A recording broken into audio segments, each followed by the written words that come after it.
These are a direct drive oil-free compressors. As you can see, the compressor is housed here, and then you've got a retractable hose reel. And now this is 9 metres in length. Two versions, the Genius, which is the one that's on the right hand side there, and the Genius Pro. The difference between the two being, the Genius, you turn the unit on and it continuously runs. So until such time you draw air off of it, it will arrive to pressure, then there's an internal relief valve that will just maintain the pressure while the pump continues to run. Whereas on the Genius Pro, however, it has a pressure switch built into it, and the frame that it's actually mounted on serves as an air receiver. So as a consequence, as the unit comes up to pressure, it'll actually stop. So I think we've got this one plugged into the thing.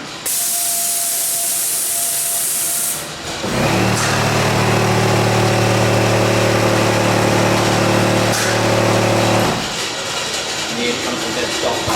So this is a product that's obviously got into the mind of people that might have their cars in their garages, along those lines.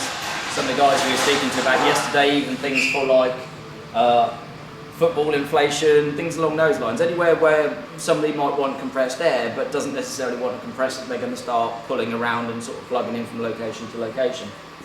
So, relatively new product for us, something completely different compared to what we're going to be talking about this afternoon.